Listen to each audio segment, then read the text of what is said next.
Hello everyone, welcome to UPSC पे चर्चा with विशाल। तो चलिए स्टार्ट करते हैं लक्ष्मीकांत का नेक्स्ट लेक्चर को, जो कि cooperation between the centre and state के, यानी कि एक अगर कोई भी डिस्प्यूट हो जाए तो वो किस तरीके से चीज़ों को आगे लेके चलते हैं, कोऑर्डिनेशन कैसे बनाते हैं, कोऑपरेशन कैसा रहता है।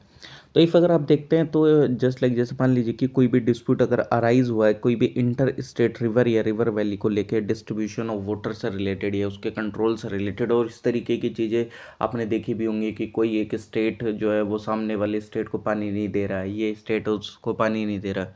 तो इस चीज़ के रिगार्डिंग जो प्रेसिडेंट है वो इस्टेब्लिश कर सकता है आर्टिकल 263 का यूज़ करके इंटर स्टेट काउंसिल को, जो कि डिस्कस करेगा इससे रिलेटेड चीज़ों को। ओके, और आपको अगर इस पर देखते हैं तो ये जितने भी full faith and credit is given through out the territory of India, यानी कि कुल मिला के अगर आप देखते हैं तो जितनी भी जुडिशियल प्रोसीडिंग्स हैं ये सारी चीज़ें, ऐसा नहीं है कि वो किसी एक पर्टिकुलर स्टेट के लिए हो सकता है। ऑल ओवर इंडिया जितनी भी हमारी भारत की टेरिटरी है उनमें पूरा एकदम अच्छी तरीके से चीज़ें लागू होंगी। और जो पार्लियामेंट है वो अपॉइंट कर सकते हैं अप्रोप्रिएट अथॉरिटी, जो कि कैरी आउट करेगी एक कॉन्स्टिट्यूशनल प्रोविजंस का जो एक पर्पस है, जो कि रिलेटेड है inter state freedom of trade से रिलेटेड, कॉमर्स से इंटरकोर्ट से रिलेटेड। ठीक, लेकिन अभी तक इस चीज़ से रिलेटेड कोई भी अथॉरिटी को अपॉइंट नहीं करा गया। नेक्स्ट है ऑल इंडिया सर्विसेज, यानी कि अगर आप देखते हैं तो जो जितने भी सेंटर एंड स्टेट्स हैं उनके सेंट्रल के सर्विसेज अलग होती हैं, स्टेट के सर्विसेज अलग होती हैं, बट देर आर 3 सर्विसेज जो कि ऑल इंडिया सर्विसेज हैं, IAS, IPS एंड IFS। ठीक, ये जो है ये टॉप पोजीशंस हैं सर्विसेज के, और ये दोनों सेंटर एंड स्टेट के अंदर में आती हैं। लेकिन इसके अंदर क्या होता है कि इन मेंबर्स को, यानी कि जो भी IAS, IPS एंड IFS होते हैं, इनको रिक्रूट एंड ट्रेन कराया जाता है सेंटर के द्वारा, बट ये पोस्टेड कहाँ होते हैं, स्टेट के अंदर में। बाद में डेपुटेशन पे वो सेंटर में भी आ जाते हैं। ठीक, इनको ऐसा बोला जाता है कि ये जो बेसिकली ये फेडरलिज्म का जो स्ट्रक्चर है उसको ये मतलब कहीं ना कहीं वायलेशन भी कर रहे हैं, बट ठीक है, ये भी इम्पोर्टेंट है। मतलब फेडरलिज्म के स्ट्रक्चर को नुकसान पहुंचाना नहीं, ये ऑल इंडिया सर्विसेज इंपॉर्टेंट है।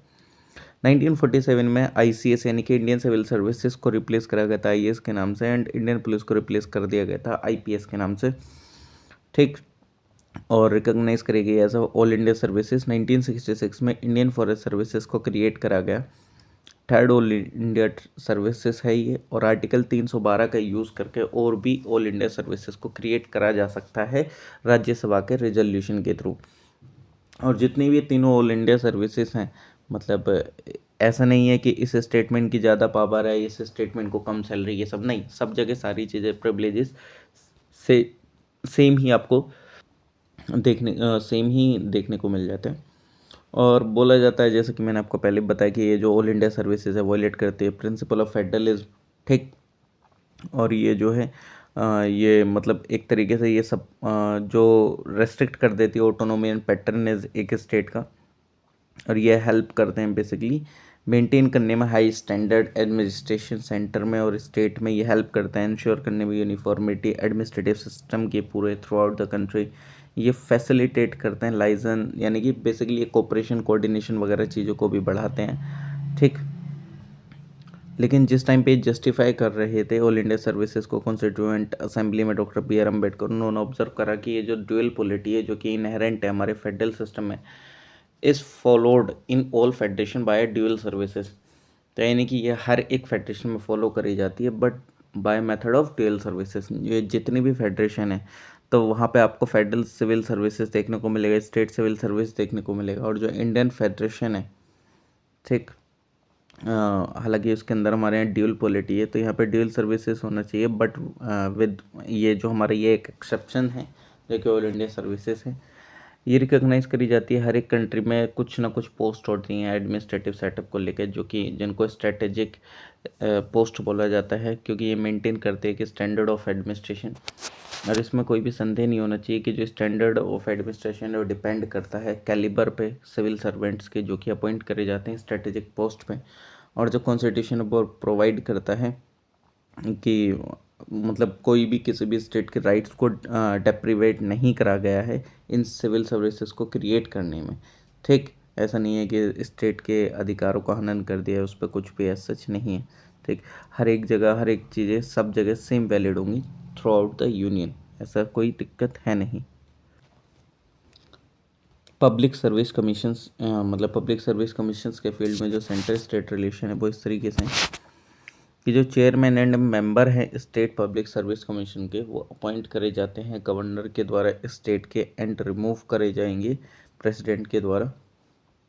और जो पार्लियामेंट है वो इस्टेब्लिश कर सकता है joint state public service commission दो या दो से ज़्यादा स्टेट्स की रिक्वेस्ट आने पर, और जो चेयरमैन हैं वो अपॉइंट करा जाएगा प्रेसिडेंट के द्वारा। और जो यूपीएससी है वो सर्व करेगा स्टेट्स की नीड को स्टेट गवर्नर की रिक्वेस्ट पे या प्रेसिडेंट के अप्रूवल पे।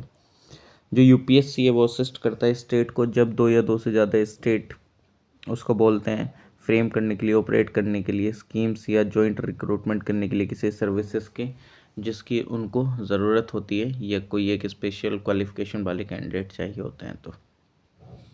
ठीक।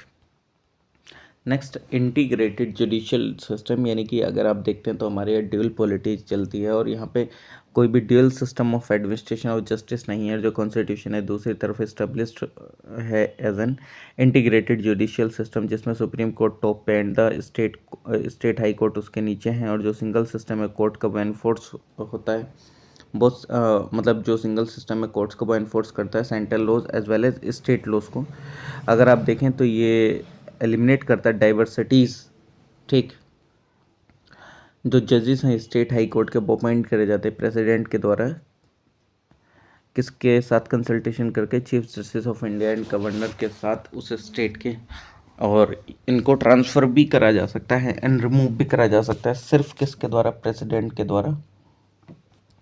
जो पार्लियामेंट वो इस्टेब्लिश करती है कॉमन हाई कोर्ट, मतलब कर सकती है कॉमन हाई कोर्ट दो या दो से ज़्यादा स्टेट्स के लिए, just like Maharashtra and Goa का एक हाई कोर्ट का है, पंजाब और हरियाणा का एक कॉमन हाई कोर्ट है।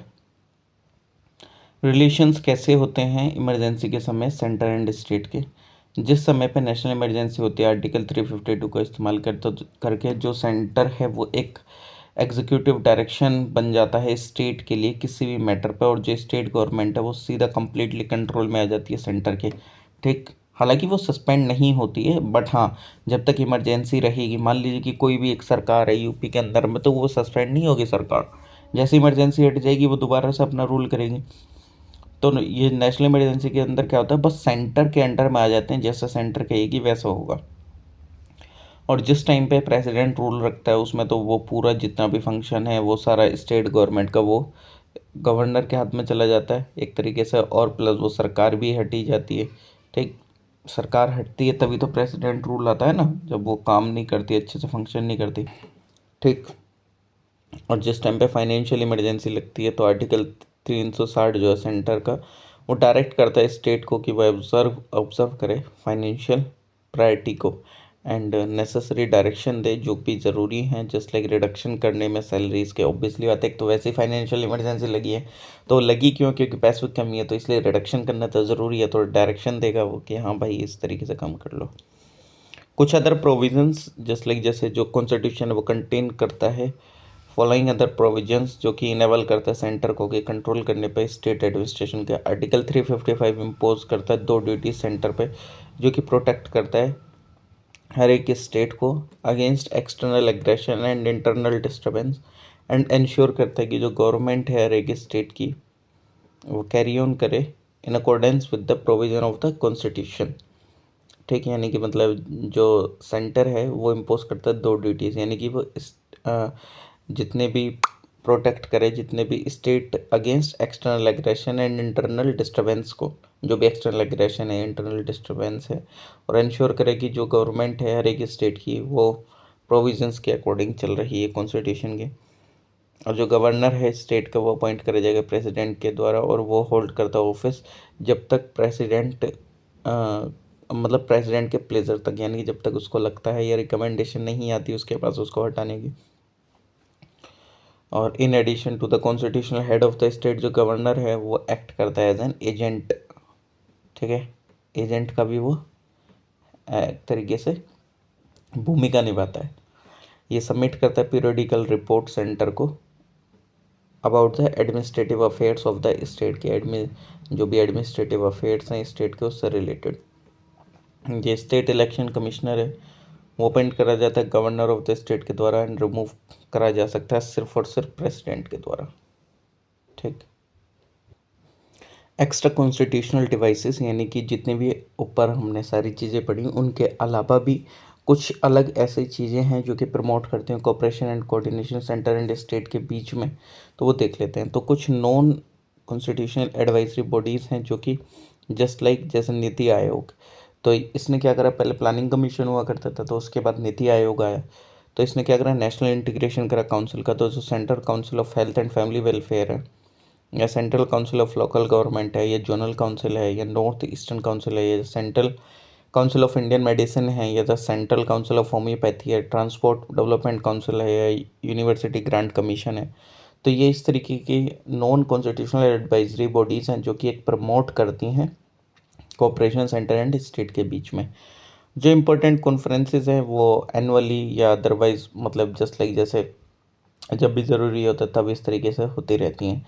जैसे कि गवर्नर्स कॉन्फ्रेंस होती है जो कि प्रेसिडेंट रिसाइड करता है, चीफ मिनिस्टर की कॉन्फ्रेंस होती है प्राइम मिनिस्टर के साथ, ये चीफ सेक्रेटरीज की कॉन्फ्रेंस होती है कैबिनेट मिनिस्टर के साथ, ये कॉन्फ्रेंस होती है आईजी की, पुलिस आईजी होते हैं, आईजी ऑफ पुलिस, या चीफ जस्टिस की कॉन्फ्रेंस होती है चीफ जस्टिस ऑफ इंडिया के साथ, या वाइस चांसलर्स की कॉन्फ्रेंस होती है, होम मिनिस्टर्स की कॉन्फ्रेंस होती है जो कि सेंट्रल होम मिनिस्टर के द्वारा प्रिसाइड करी जाती है, ये लॉ मिनिस्टर्स की कॉन्फ्रेंस होती है जो कि प्रिसाइड करी जाती है सेंट्रल के लॉ मिनिस्टर के द्वारा। तो ये सारी चीज़ें क्या हैं, ये कोऑर्डिनेशन ही तो करती हैं।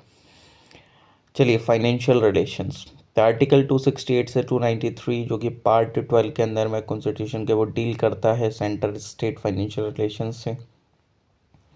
Okay, allocation of taxing power, यानी कि जो कॉन्स्टिट्यूशन है वो डिवाइड करता है taxing power centre and state के बीच में। जो पार्लियामेंट उसका एक्सक्लूसिव पावर है कि वो टैक्स ले सके जो भी सब्जेक्ट्स हैं यूनियन लिस्ट के अंदर में, ठीक, लगभग 13 हैं। स्टेट लेजिस्लेचर के पास एक्सक्लूसिव पावर है कि वो टैक्स लगा सके सब्जेक्ट्स के ऊपर जो कि स्टेट लिस्ट के अंदर में लगभग 18 हैं, और किसी भी तरीके का कोई भी टैक्स एंट्रीज नहीं है कॉन्करेंट लिस्ट के अंदर में। दूसरे शब्दों में बोला जाए तो जो कॉन्करेंट ज्यूरिसडिक्शन है वो अवेलेबल नहीं है टैक्स लेजिस्लेशन के लिए। जो 101 अमेंडमेंट एक्ट 2006 जिसने कि एक एक्सेप्शंस बनाया, यानी कि एक स्पेशल प्रोविज़न है जो कि जीएसटी से रिलेटेड है। ये जो अमेंडमेंट है ये कन्फर्ड हुआ था, एक कॉन्करेंट पावर है पार्लियामेंट एंड स्टेट लेजिस्लेचर की कि वो कानून बना सकती है जीएसटी को गवर्न करने के लिए। और जो रेसिडरी पावर है टैक्सेशन की, जो कि क्या है कि जो पावर है इम्पोज करने की टैक्स को, जो कि इन तीनों लिस्ट में से किसी में नहीं है, वो पार्लियामेंट के हाथ में है। और इस प्रोविज़न के अंदर में जो पार्लियामेंट है उसके ऊपर इम्पोज करा गया है क्या, इम्पोज मतलब एक तरीके से पार्लियामेंट है impose gift tax, wealth tax and expenditure tax, मतलब इस तरीके के उसने टैक्स लगा रखे हैं। बाकी आर्टिकल्स तो अभी हम देखेंगे, पहले ये देख लेते हैं क्या क्या प्रोविजंस है। जो कॉन्स्टिट्यूशन है वो एक तरीके से वो एक उसके पास पावर है कि वो डिस्टिंक्शन कर सके, पावर एक तरीके से टैक्स लगाने के मतलब कॉन्स्टिट्यूशन जो है उसने उसके अंदर में कॉन्स्टिट्यूशन में बता रखा है कि किसको कौन सी पावर है टैक्स लगाने की, या कौन कलेक्ट कर सकता है टैक्स को इस तरीके से। जैसे कि जो इनकम टैक्स है वो लगाया जाता है सेंटर के द्वारा, बट इनकम टैक्स लगाया जाता है सेंटर के द्वारा, लेकिन वो डिस्ट्रीब्यूट होता है सेंटर एंड स्टेट दोनों में। फर्दर जो कॉन्स्टिट्यूशन है उसने प्लेस करे हैं कुछ रेस्ट्रिक्शन टैक्सिंग पावर पे स्टेट की। जो स्टेट लेजिस्लेचर है वो इम्पोज कर सकता है taxes profession, trades, callings and employment पे, लेकिन जो टोटल अमाउंट है इन सब टैक्सेस की वो किसी के द्वारा, जो कोई एक पर्सन के द्वारा पे करी जा रही है, वो 2500 रुपये पर एनम से ज़्यादा नहीं होनी चाहिए। स्टेट लेजिस्लेचर जो है वो इम्पोज है, मतलब इस प्रोहिबिटेड, यानी कि उसको मना करा गया है कि वो इम्पोज नहीं कर सकता है कोई भी टैक्स जो कि रिलेटेड है सप्लाई ऑफ गुड्स और सर्विसेज। दो केसेस में, पहला है कि जब जो सप्लाई है वो आउटसाइड द स्टेट की हो, या जब जो सप्लाई है वो टेक प्लेस हो in the course of import या एक्सपोर्ट। और इसके अलावा जो पार्लियामेंट वो एम्पावर करता है कि वो फॉर्मुलेट कर सकता है प्रिंसिपल डिटरमाइन करने के लिए कि कब जो सप्लाई ऑफ गुड्स और सर्विसेज मतलब या और both takes place outside the state और in the course of import और एक्सपोर्ट। मतलब इफ अगर वो पार्लियामेंट चाहे तो वो उसको इन केसेस में क्या कर सकता है, एम्पावर कर सकता है डिटरमाइन करने के लिए टैक्स। स्टेट लेजिस्लेचर है जो कि इम्पोज कर सकता है टैक्स कंजम्पशन से रिलेटेड इलेक्ट्रिसिटी के, लेकिन कोई भी टैक्स इम्पोज नहीं करा जाएगा कंजम्पशन और सेल ऑफ इलेक्ट्रिसिटी जो कि पहला कंज्यूम करी जा रही है सेंटर के द्वारा, ये सेंटर को सोल्व करी जा रही है, या कंज्यूम हो रही है कंस्ट्रक्शन मेंटेनेंस और ऑपरेशन से रिलेटेड रेलवे के सेंटर के द्वारा या कंसर्न रेलवे कंपनी के द्वारा, या सेंटर को बेची जा रही है रेलवे कंपनी को। ठीक, तो इन सब पे कोई भी टैक्स इम्पोज नहीं हो सकता। जो स्टेट लेजिस्लेचर है वो इम्पोज कर सकता है tax in respect of any water, मैंने कि कोई भी पानी, मतलब कोई भी पानी अगर वो प्रोवाइड करा रहा है, इलेक्ट्रिसिटी स्टोर कर रहा है, जनरेट कर रहा है, कंज्यूम कर रहा है, डिस्ट्रीब्यूट कर रहा है, ये सोल्व करी जा रही है अथॉरिटी के द्वारा जो कि इस्टेब्लिश करेगी पार्लियामेंट के द्वारा रेगुलेट करने के लिए डेवलपिंग एनी इंटर स्टेट या रिवर वैली। बट ये जो है इस तरीके के लॉ जो इफ़ेक्टिव शुड भी, मतलब ये, मतलब अगर इन सारे चीज़ों को अगर रिजर्व करा जा सके प्रेसिडेंट के लिए तो इनको रिजर्व करा जा सकता है उसकी असेंट न मिलने तक। ठीक, डिस्ट्रीब्यूशन टैक्स रिवेन्यूज़ का देख लेते हैं। जो 80th अमेंडमेंट है 2000 का, 80th अमेंडमेंट एक्ट जो है 2000 का, एंड 101st अमेंडमेंट एक्ट जो है 2016 का, उसने इंट्रोड्यूस करे काफ़ी ज़्यादा major changes in the scheme of distribution of tax revenue between the centre and state. और ये जो 80th अमेंडमेंट है वो एनेक्ट हुआ, जो इसने की इफेक्ट करा कि उसको 10th फाइनेंस कमीशन की रिकमेंडेशन को, ये जो कमीशन है इसने रिकमेंड करा कि जो टोटल इनकम ऑब्टेन हुई है कुछ सर्टेन सेंट्रल टैक्सेस से या ड्यूटीज़ से, वो 29% should go to the states. और इसी चीज़ को ऑल्टरनेटिव स्कीम ऑफ डिवैल्यूएशन बोला जाता है।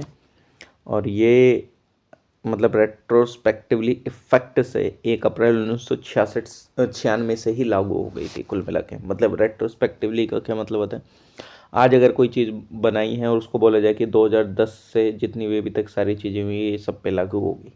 ठीक, तो रेट्रोस्पेक्टिवली यानी कि वो जो प्रीवियस ईयर से वो अफेक्ट में आ चुकी है।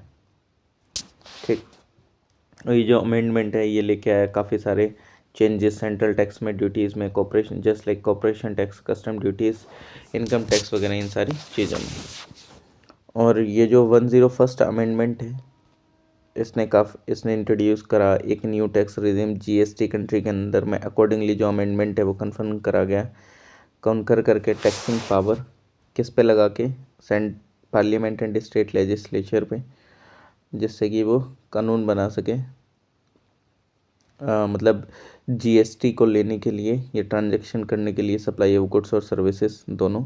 और जो जीएसटी है उसने रिप्लेस करा काफ़ी सारे इनडायरेक्ट टैक्सेस को जो कि लगाए जाते थे यूनियन के द्वारा एंड स्टेट गवर्नमेंट के द्वारा, जिसका मकसद था कास्केडिंग इफेक्ट को कम करना एक तरीके से, एंड एक प्रोवाइड करना common national market goods and services. और ये जो अमेंडमेंट है ये प्रोवाइड करता है कि इसने क्या करा, सब्स्यूम करे काफ़ी सारे central indirect taxes and just like जैसे central excise duty, additional excise duties, excise duty जो कि लगाई जाती है अंदर medicinal and toilet preparations, excise duties act 1955। ये service tax, additional custom duty है कॉमनली जिसको बोला जाता है countervailing duty, special additional duty of custom, central surcharge and cess. ठीक, ये इसके अलावा जो भी स्टेट वैल्यू एडेड टैक्स हैं, sales tax, entertainment tax, central sales tax, जितने भी ये सारे टैक्स थे उन सबको एक ही में सब्स्यूम कर दिया गया एक तरीके से। ठीक,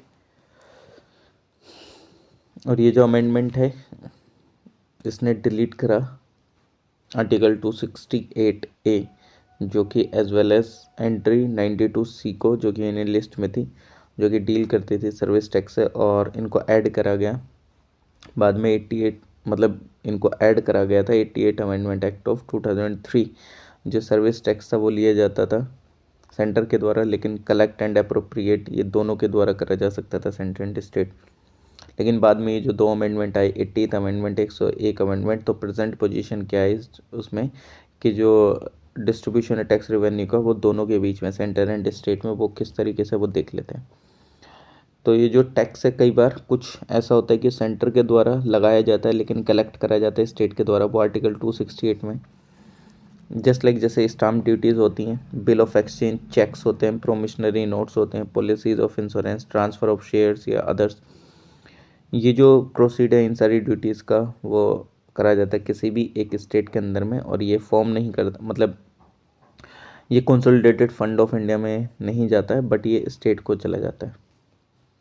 जो टैक्स है वो लगाया जाता है सेंटर के द्वारा लेकिन असाइन करा जाता है स्टेट को आर्टिकल 269 में। ये जो इस तरीके के टैक्सेस हैं वो इस कैटेगरी में आते हैं, जैसे कि सेल और परचेस से रिलेटेड गुड्स की, न्यूज़पेपर को छोड़ के, इंटर स्टेट ट्रेड और कॉमर्स जो भी हो रहा है, ये टैक्सेस जो कि कंसाइनमेंट से रिलेटेड है गुड्स के, इंटर स्टेट ट्रेड और कॉमर्स से रिलेटेड, और जो नेट प्रोसीड्स है इन सारे टैक्सेस का वो कोई भी एक तरीके का मतलब पार्ट फॉर्म नहीं करता कंसोलिडेटेड फंड ऑफ इंडिया का, ये सारे सीधे सीधे स्टेट्स को चले जाते हैं।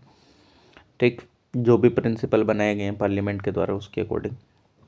नेक्स्ट आता है कोई भी जीएसटी लगाया गया एंड कलेक्ट करा गया है इंटर स्टेट ट्रेड और कॉमर्स यानी कि आर्टिकल 269A में, तो जो जीएसटी है वो on supply in the course of inter state trade और कॉमर्स ये लगाया जाता है एंड कलेक्ट करा जाता है सेंटर के द्वारा, बट ये जो टैक्स है वो डिवाइड होता है सेंटर एंड स्टेट के अंदर में, जो कि प्रोवाइड करा जाता है कोई भी एक रिकमेंडेशन जीएसटी काउंसिल के बेसिस पे, उसके अकॉर्डिंग ही लगता है। फर्दर जो पार्लियामेंट है वो ऑथोराइज है कि फॉर्मुलेट कर सकती है प्रिंसिपल डिटरमाइन करने के लिए प्लेस ऑफ सप्लाई या जिस समय या when a supply of goods और सर्विसेज दोनों हो रही हों इंटर स्टेट ट्रेड और कॉमर्स में। जो टैक्सेस हैं वो लगाए जाते हैं कलेक्ट करे जाते हैं सेंटर के द्वारा, बट डिस्ट्रीब्यूट करे जाते हैं सेंटर एंड स्टेट दोनों के बीच में, तो आर्टिकल 270 है। ये इंक्लूड करता है टैक्सेस एंड ड्यूटीज़ जो कि हैं यूनियन लिस्ट के अंदर में, एक्सेप्ट कुछ चीज़ें जस्ट लाइक जैसे कुछ जो ड्यूटीज़ एंड जो टैक्सेस हैं वो रेफर्ड हैं आर्टिकल 268, 269, 269A में। ये जो कुछ सरचार्ज और टैक्सेस हैं एंड जो ड्यूटीज़ हैं वो रेफर्ड हैं आर्टिकल 271 के अंदर में। ये कोई भी सेस लगाया जाता है स्पेसिफिक पर्पस के लिए, या जो कोई भी मैनर डिस्ट्रीब्यूशन का और नेट प्रोसीड करा जाता है इन टैक्सेस का एंड ड्यूटीज़ का, जो कि प्रेस्क्राइब है प्रेसिडेंट के द्वारा, किसकी रिकमेंडेशन, फाइनेंस कमीशन की। ये कोई भी सरचार्ज है, कुछ सर्टेन टैक्सेस हैं ड्यूटीज़ हैं, किस पर्पस के लिए, सेंटर की आर्टिकल 271 में। जो पार्लियामेंट है वो किसी भी समय पे लगा सकती है सरचार्ज ऑन टैक्सेस पे, ये ड्यूटीज़ जो कि रेफर्ड आर्टिकल 269, 270। ये जो प्रोसीड है इन सारे सरचार्जेस का वो किस पे जाता है, सेंटर पे एक्सक्लूसिवली, दूसरे शब्दों में कहा जाता है, तो स्टेट का कोई भी शेयर नहीं है इन सारे सरचार्जेस में। और जो गुड्स एंड सर्विसेज टैक्सेस हैं वो एग्जाम्प्ट हैं इसके सरचार्ज से, और दूसरे शब्दों में ये जो सरचार्ज है वो इम्पोज नहीं हो सकता है जीएसटी पे।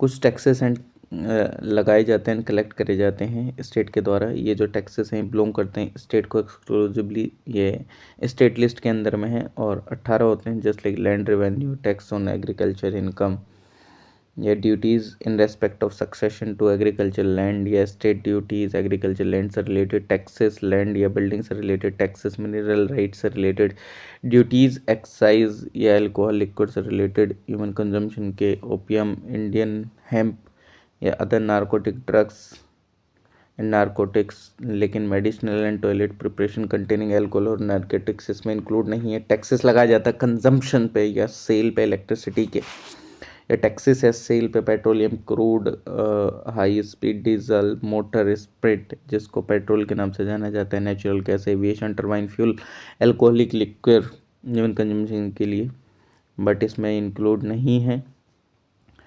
इंटर स्टेट ट्रेड और कॉमर्स और sale in the course of international trade और commerce of such goods, taxes on goods and passenger जो कि लगाए जाते हैं रोड और इनलैंड वाटरवेज के द्वारा, taxes on vehicle, taxes on animals and boats, tolls, taxes on profession, trades, callings and employment, या कैपिटेशन टैक्सेस, या टैक्सेस जो भी एनवायरनमेंट वो एंटरटेनमेंट या अम्यूजमेंट से रिलेटेड है जो कि लगाया जाता है कलेक्ट करा जाता है पंचायत के द्वारा या म्यूनसिपैलिटी के द्वारा, या रीजनल काउंसिल, डिस्ट्रिक्ट काउंसिल के द्वारा। स्टैम्प ड्यूटी, डॉक्यूमेंट्स की एक्सेप्ट जो कि यूनियन लिस्ट के अंदर में है, या फीस है मैटर्स पे जो कि एनिमरेटेड है हमारी स्टेट लिस्ट के अंदर में, except court fee. Distribution non tax revenues का देख लेते हैं। डिस्ट्रीब्यूशन जो है नॉन टैक्स रेवेन्यू का, सेंटर के बीच में यानी कि जो रिसीट्स है फ्रॉम द फॉलोइंग, मतलब वो एक फॉर्म करता है major source of non tax revenue centre का, just like post and telegraph, railways, banking, broadcasting, coinage and currency, central public sector enterprises, estate and labs. State के यानी कि जो कोई भी रिसीट्स हैं वो फॉर्म करती है major source of non tax revenue states का, irrigation, forest, fisheries, state public sector enterprises, estate and labs and others. चलिए बाकी जो है grants in aid to the state हम नेक्स्ट वीडियो में देखते हैं। तो bye everyone, please like, share, comment and subscribe. Thank you.